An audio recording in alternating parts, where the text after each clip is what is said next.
Google Analytics is an amazing tool and can help with content marketing, but it can be overwhelming in the beginning.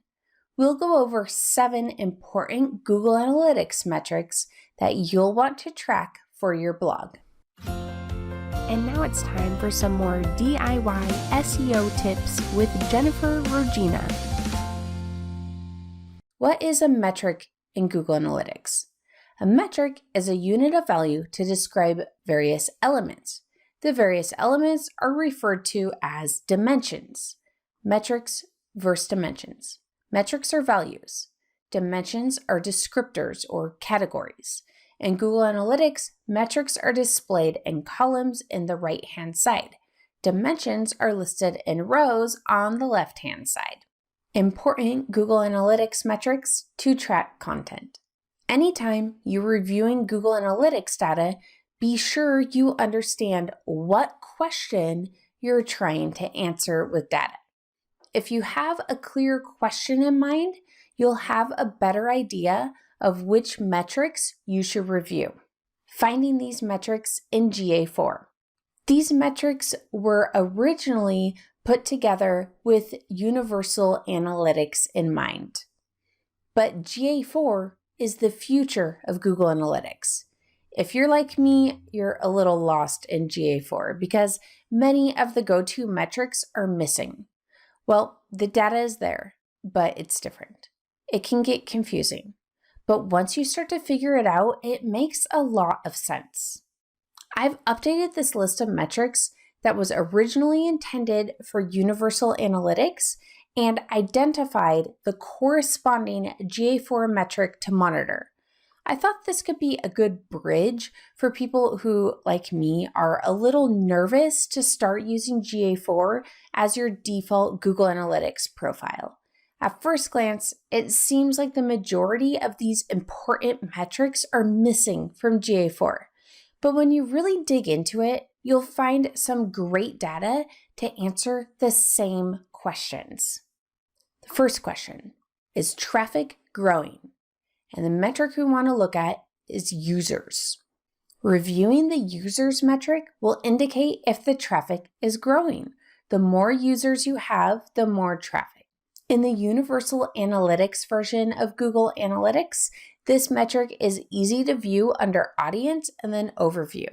It's also one of the default metrics included in almost every report in Google Analytics. In Google Analytics 4, GA4, you can view this information on the Reports snapshot screen or under Acquisition Overview. The next question, do users like what they see? And the metric we look at is bounce rate or engagement rate. You want your bounce rate to be low.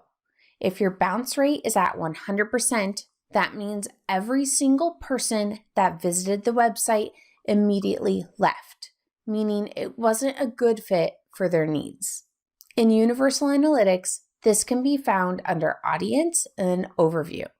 In GA4, there isn't a bounce rate metric.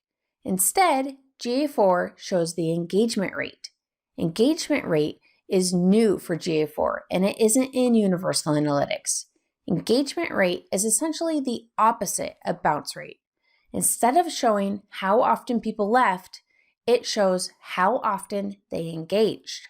Unlike bounce rate, you want engagement rate to be high. You can view engagement rate under Acquisition and then User Acquisition. The next metric is pages per session. You want the pages per session metric to be higher than 1. If it's higher, that means people are looking at more than just the initial page they landed on. In Universal Analytics, this can be found under Audience and then Overview. In GA4, there isn't a pages per session metric. Instead, take a look at views per user. This can be found under Engagement and then Pages and Screens. At the very top of the views per user column, you'll be able to see the site average. To encourage readers to view multiple pages, remember to include internal links towards the top of your articles. The next metric is average session duration. The longer your readers remain on your website, the more likely that they're a qualified visitor. If they spend more time, it shows the content is relevant and useful to their needs. In Universal Analytics, this can be found under Audience and then Overview. In GA4, there isn't an average session duration metric. Instead, take a look at average engagement time. This can be found under Engagement and then Engagement Overview. The next metric is new versus returning visitors. Monitor your new versus returning users. Gaining new users is great, but if those users don't return, then you have a problem. Either the new users you're getting are not the correct demographic, or they don't understand how you can help.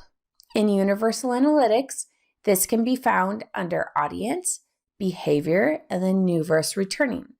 In GA4, it's on the Retention screen.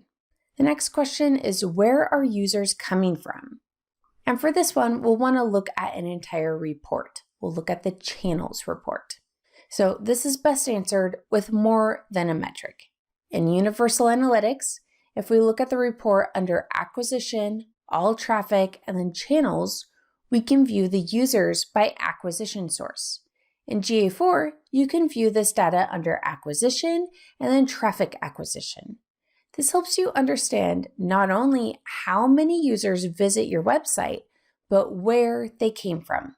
And the next question, are they converting? And the metrics we want to look at are goal completions and goal conversion rates. Having traffic and long sessions is great, but if those users aren't converting, they're doing you no good. In Universal Analytics, make sure you set your goals in Google Analytics. Then you can view the goal metrics in the Conversions, Goals, Overview report to track the results. In GA4, the idea of goals has been reworked. You no longer have to create specific goals.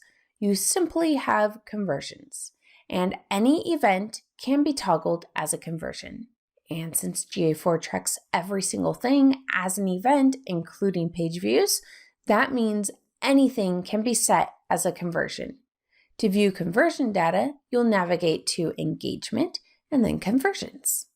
Tracking your data in Google Analytics is a great way to understand the value of your website. Don't let the data overwhelm you. Start with these basic metrics and questions, whether you're using Universal Analytics or GA4. What is your go-to metric to measure the success of your blog? Please share it in the comments. Thanks for listening, and if you enjoyed this, please subscribe. This episode was brought to you by ClearPath Online, a DIY SEO tool for your website.